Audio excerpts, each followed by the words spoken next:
सावंतवाडी तालुक्यातील तळवडे येथील पलीकडची खेरवाडीतील परब परिवाराकडून सामाजिक संदेश देणारा देखावा घरगुती गणरायासमोर साकारण्यात आला. कान टोचणारा अन डोळ्यात अंजन घालणारा हा देखावा आहे. महिलावरील अत्याचार, भ्रष्टाचार यावर भाष्य करणारा अन छत्रपती शिवाजी महाराजांच्या स्वराज्याचे दाखले देणारा हा देखावा आहे. विशेष म्हणजे मालवण राजकोट येथील दुर्घटनेनंतर स्वतः छत्रपती शिवराय या देखाव्यातून बोलले आहेत. परब परिवाराकडून सर्व गणेश भक्तांना गणेश चतुर्थीच्या हार्दिक शुभेच्छा.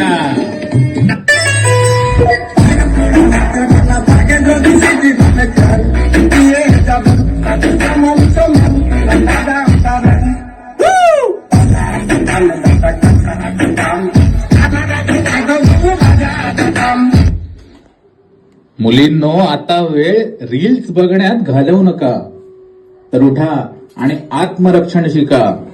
कोलकात्यातील बहिणीने आपला जीव गमावला, पण जर तुमच्या वाटेला असा नराधम आला तर त्याला जिवंत गाडा. जुडो, कराटे, लाठीकाठी शिका, रणरागिणी बना. कारण आता हे माझ्या राजाचं स्वराज्य राहिलं नाही. छत्रपती शिवाजी महाराजांची माणसं आहेत आम्ही. आया बहिणींवर तलवारी उगारणं आमचा धर्म नाही.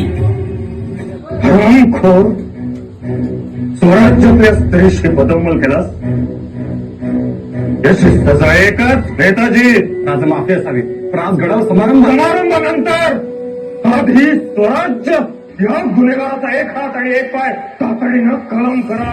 राजा राजा माफी द्या. राजा राजा राजा माफी द्या.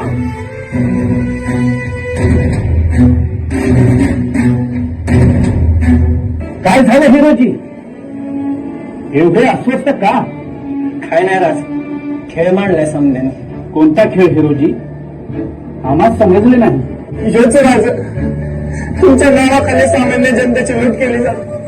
तुमच्या नावाखाली काळा बाजार सुरू केलाय राज. राजा यासाठी केला होता का स्वराज्य स्थापनेचा अट्टहास? राजा एकीकडे तुमच्या नावाखाली राजकारण करायचं आणि दुसरीकडे तुमच्या कामातच भ्रष्टाचार करायचा. राजा तुमचं स्मारक पडताना पाहिलं आणि काळजाचं तुकडं झालं आणि एकच विचार मनात उभा राहिला. विचार ऐकून स्मारक बांधणाऱ्या लोकांसाठी केला होता का स्वराज्य स्थापनेचा अट्टहास? होय, मान्य आहे हिरोजी. स्वराज्य विचार पेल्यास म्हणजे त्रास असावे लागतात. मी शिवाजी शहाजी भोसले, या भूमीचा चक्रवर्ती सम्राट. आम्हाला या भूमीत विलीन होऊन आज 400 वर्षे झाली. तरी आदर्श शोधायची वेळ आल्यावर तुम्हाला 400 वर्षे मागे जाऊन आमच्यापर्यंत काय यावे लागते? तो आदर्श तुमच्यात नाहीच का? कसा असेल? तुमच्या रक्तातच भेसळ झाली आणि तो आदर्श विकला गेला अवघ्या काही स्वार्थात. म्हणून आम्ही काल वाऱ्याच्या एका तडाख्यात पडलो त्या राज्यात जिथे आम्ही जन्माला आलो. लढलो, घडलो. कीव येते मला तुमच्या फुटकळ विचारांची.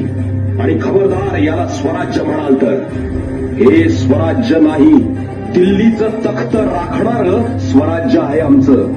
हुजरेगिरी करणार नाही, राज्याला दिशा देणारं स्वराज्य आहे आमचं. क्षुल्लक स्वार्थासाठी राज्याला विकणारं नाही. बळीराजाला सोन्याचा नांगर देणारं स्वराज्य आहे आमचं.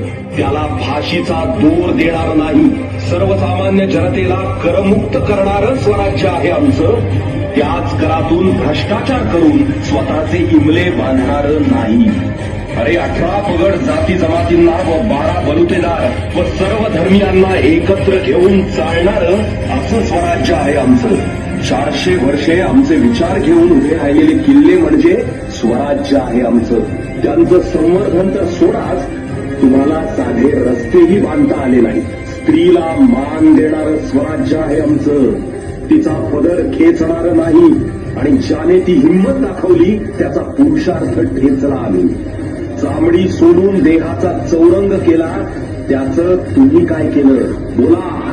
इतकं थंड रक्त मराठ्यांचं असूच शकत नाही.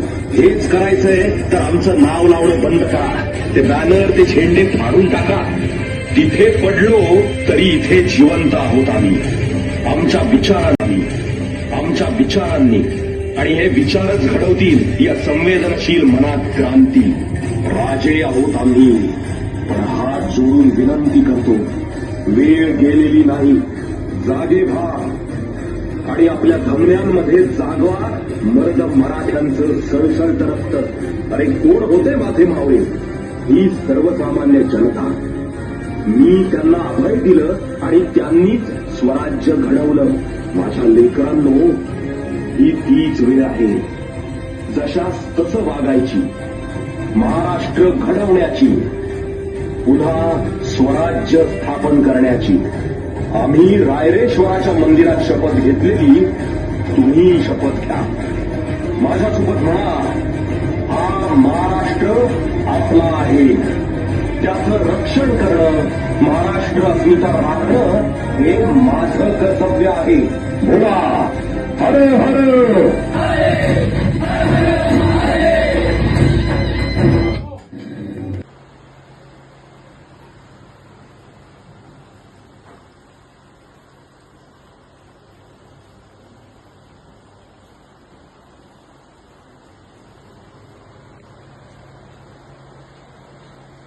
बोला गणपती बाप्पा, मंगल मूर्ती, हर हर.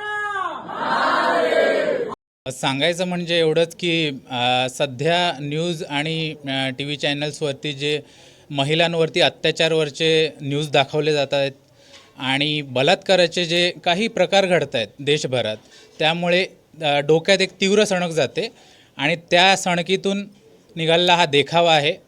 त्याच्यामुळे महिलांवरती अत्याचार झालेले कमी झाले पाहिजेत आणि महिलांना आमचा संदेश आहे की आता हे आमच्या राजांचं स्वराज्य राहिलेलं नाही आहे. त्याच्यामुळे कोणावरती अवलंबून राहण्यापेक्षा आत्मरक्षण शिका, रील्स बघण्यात वेळ घालवू नका आणि जुडो, कराटे, लाठीकाठी जे आदल्या काळी आपल्याला शिकवले जात होते ते प्रकार शिका. कारण जे स्वराज्य निर्माण केलं राजांनी, तिथे आज राजांचे पुतळे पडले जात आहेत. म्हणजे एक निर्लज्ज, म्हणजे लज्जास्पद गोष्ट घडते आणि आपण ते बघत राहतो आहे. त्यामुळे आम्हाला आता एवढाच संदेश द्यायचा आहे की सर्वांनी परत एकदा विचार करण्याची गरज आहे आणि जे आपल्याला राजांनी शिकवलं ते स्वराज्य परत निर्माण करण्याची आपल्याला गरज आहे.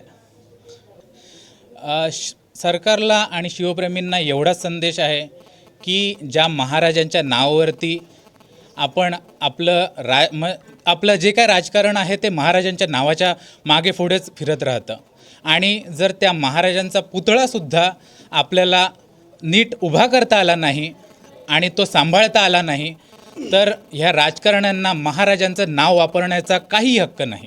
की खर्च करून केलेला पुतळा हा असा सहजासहजी कसा काय पडू शकतो आणि तो सुद्धा शिवाजी महाराजांचा, म्हणजे ज्यांचा अभिमान आम्ही पूर्ण जगभरात गाजवतो आणि ज्यांचं नाव आम्ही एवढं अदबीनं आणि मानाने घेतो, त्यांचा पुतळा असा काय पडू शकतो, तोच मोठा प्रश्न आहे.